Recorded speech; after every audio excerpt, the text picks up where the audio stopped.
రాష్ట్రంలోని అన్ని గురుకుల పాఠశాలల్లో పదోన్నతులు బదిలీలు తరువాతే కొత్త రిక్రూట్మెంట్ చేపట్టాలంటూ హైదరాబాద్ ప్రజాభవన్లో గురుకులాల టీచర్లు వినతిపత్రం ఇచ్చారు. 6 ఏళ్ల నుంచి రాష్ట్రంలో గురుకులాల్లో నిలిచిన పదోన్నతులు బదిలీలు తక్షణమే చేపట్టాలని విజ్ఞప్తి చేశారు. గురుకులాల్లో ఆదివారం విధుల్లో ఉన్న సిబ్బందికి వారంలో ఒకరోజు హాలిడే ఇవ్వాలని కోరారు.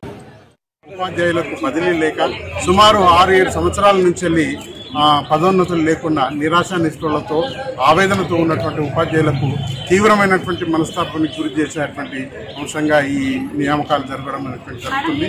మా యొక్క ప్రభుత్వానికి మా యొక్క విన్నపం ఏంటంటే ఈ నియామకాలు చేపట్టే ముందు మాకు పదోన్నతులు బదిలీలు చేపట్టాలి. ఒకవేళ అపాయింట్మెంట్ ఆర్డర్స్ ఇచ్చుకున్నా కానీ సంస్థల వారీగా పోస్టింగ్ అనేటువంటివి మాకు ప్రమోషన్లు బదిలీలు నిర్వహించిన తర్వాత మాత్రమే చేపట్టాలనేటువంటిది మేము ప్రభుత్వానికి విన్నవించుకుంటున్నాము.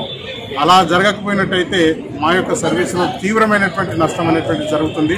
సుమారు 30 సంవత్సరాల నుంచి సర్వీస్ కాలాన్ని పూర్తి చేసుకున్నటువంటి మా సర్వీస్ మొత్తం కూడా వృధా అయిపోయేటువంటి ప్రమాదం ఉన్నది. కాబట్టి దీంట్లో ప్రభుత్వ పెద్దలైనటువంటి రేవంత్ రెడ్డి గారు, గౌరవ ముఖ్యమంత్రి గారు చొరవ తీసుకొని నియామక పత్రాలు మాత్రమే ఇచ్చేసి పోస్టింగ్స్ అనేటువంటి ఇవ్వకుండా ఆపాలని మేము వారిని ప్రత్యేకంగా కోరడం జరుగుతుంది.